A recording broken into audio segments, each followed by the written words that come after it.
యానిమేటర్ల తొలగింపులను కూటమి పెద్దలు అడ్డుకోవాలి, లేదంటే ఉద్యమిస్తామని సిఐటియు జిల్లా ప్రధాన కార్యదర్శి చెక్కల రాజ్ కుమార్, కోశాధికారి రమణ, వివోఏ సంఘం జిల్లా అధ్యక్షురాలు గంగా భవాని తెలిపారు. విఓఏ తొలగింపులు ఆపాలని కోరుతూ రాష్ట్ర కమిటీ పిలుపు మేరకు కాకినాడ కలెక్టరేట్ వద్ద సిఐటియు ఆధ్వర్యంలో ఏపీ వెలుగు విఓఏ ఉద్యోగుల సంఘం ధర్నా అనంతరం ర్యాలీ నిర్వహించారు. కలెక్టర్ షాన్ మోహన్ సాగిలి గారికి వినతి పత్రం అందించారు. ఈ ధర్నాని ఉద్దేశిస్తూ సిఐటియు జిల్లా ప్రధాన కార్యదర్శి చెక్కల రాజ్ కుమార్, కోశాధికారి రమణ, విఓఏ సంఘం జిల్లా అధ్యక్షురాలు గంగా భవాని, కార్యదర్శి ఈశ్వరిబాయి మాట్లాడారు. ఈరోజు కలెక్టర్ ఆఫీస్ దగ్గర వివోఏలందరూ ఇంత కోడిహెండలో రోడ్డు మీదకి వచ్చిన పరిస్థితి కల్పించినందుకు కూటమి ప్రభుత్వానికి ముందుగా నమస్కారాలు తెలియజేసుకుంటున్నాం. ఎందుకనంటే ఈ ప్రభుత్వం రావాలి, చంద్రబాబు నాయుడు గారే డోక్రా గ్రూపులు పెట్టారు, తర్వాత యానిమేటర్ వ్యవస్థను చంద్రబాబు నాయుడు గారే తీసుకొచ్చారు. కాబట్టి మా పట్ల ఎంతో ఇదిగా ఉంటారేమో, జాలిగా ఉంటారేమో అని మేము అనుకున్నాము.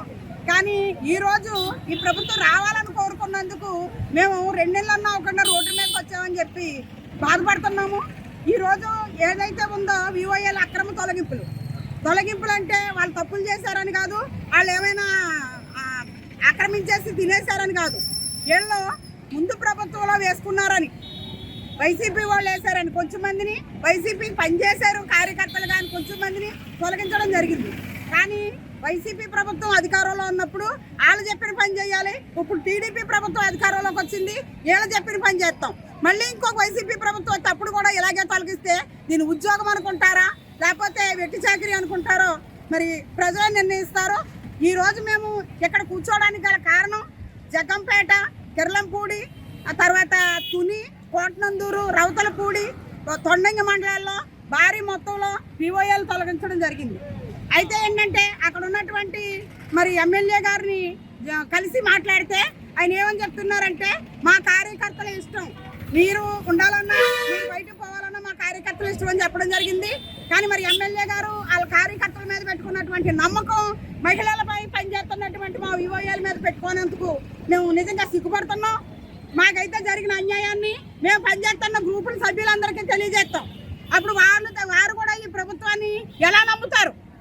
మీరు పావల వడ్డీ చేస్తానన్నా, మీరు ₹1 వడ్డీ చేస్తానన్నా, మీరు రుణమాఫీ చేస్తానన్నా మిమ్మల్ని హైలైట్ చేయడానికి వివోఏ కంకణం కట్టుకొని జనాల దగ్గరికి వెళ్ళి చెప్పుద్ది.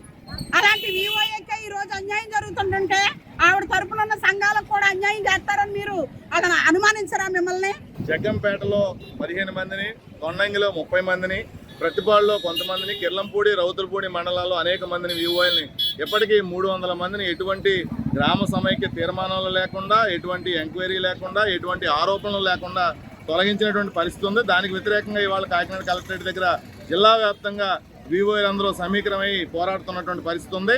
2019లో జగన్మోహన్ రెడ్డి ప్రభుత్వం ఇలాగే తొలగించే ప్రయత్నం చేస్తే అప్పుడు ఈ తెలుగుదేశం నాయకులే మేము అధికారంలోకి వస్తే ఎవరిని తొలగించాం, మీకు ఉద్యోగ భద్రత కల్పిస్తామని చెప్పారు. ఎన్నికల్లో కూడా చంద్రబాబు నాయుడు స్పష్టంగా చెప్పాడు, ఉద్యోగ భద్రత మేము కల్పిస్తామని. నారా లోకేష్ కూడా చెప్పారు. కానీ ఇవాళ పరిస్థితి ఏంటి అంటే కూటమి ప్రభుత్వం అధికారంలోకి వచ్చి 3 నెలల తర్వాత ఇప్పుడు కింద స్థాయి నాయకులు గ్రామాల్లో ఇప్పుడు మీరు రావద్దమ్మా, మీరు 10 ఏళ్ళ నుంచి 15 ఏళ్ళ నుంచి ఉద్యోగం చేస్తున్నారు కదా, మా చెల్లికి లేదు, మా తమ్ముడికి లేదు, మా అన్నకి లేదు అని చెప్పి వీళ్ళని తీసేసి వాళ్ళని నియమించుకునేందుకు మీరెవరో సమైక్య ఆఫీస్కి వెళ్ళడానికి వీల్లేదు, బ్యాంక్ అకౌంట్లన్నీ స్వాధీనం చేయండి అని చెప్పి రాజకీయ నాయకులే ఉద్యోగులుగా ఆతావరం ఎత్తి ఇవాళ వీళ్ళని వేధిస్తున్నటువంటి పరిస్థితి ఉంది. దీనికి వ్యతిరేకంగా మేము పోరాడుతూ ఉన్నాం. ఒకవేళ ఈ తొలగింపులు కనుక ఆపకపోయినా, తొలగించిన వారిని విధుల్లోకి తీసుకోకపోయినా ఇదొక పెద్ద ప్రజా ఉద్యమంగా మార్చేటువంటి ప్రయత్నం చేస్తాం. సిఐటి అనుబంధ సంఘాల సభ్యులందరినీ సమీకరించి పోరాటం నిర్వహించడానికి మేము సిద్ధంగా ఉన్నామని తెలియజేస్తున్నాం. కాబట్టి ఎప్పటికైనా తొలగించిన వారందరినీ విధుల్లోకి తీసుకోవాలని కోరుతాం. నిన్న గొల్లప్రోలు ఒక వివోఏ తమ విధి నిర్వహణలో భాగంగా డ్యూటీకి వెళ్తూ ఉంటే ప్రమాదవశాత్తు చనిపోయాడు. ఎప్పటి నుంచో కోరుతున్నాం వివోఏ సంఘంగా విధి నిర్వహణలో ప్రమాదాలు జరిగినా, సహజ మరణం జరిగినా 10 లక్షల గ్రూప్ ఇన్సూరెన్స్ సౌకర్యం కల్పించాలని. ఇవాళ కుటుంబం రోడ్డు మీద పడిపోయింది, తల్లి లేని పిల్లల వాళ్ళు. ఆ రకంగా ఇవాళ ప్రభుత్వం ఈ చిన్న చిరుద్యోగుల మీద 10,000, 8,000 రూపాయలు జీతం అండి వీళ్ళకి. వీళ్ళ మీద ఏంటంటే వేధింపులు మరీ దారుణం. ఇది 6 నెలల పాటు వేతనాలు ఇవ్వట్లేదు, బకాయిలు పెట్టున్నాయి. కాబట్టి చంద్రబాబు నాయుడు గారు ఏదైతే తొలగించము అని చెప్పారో ఆ మాట కట్టుబడి ఉండాలి.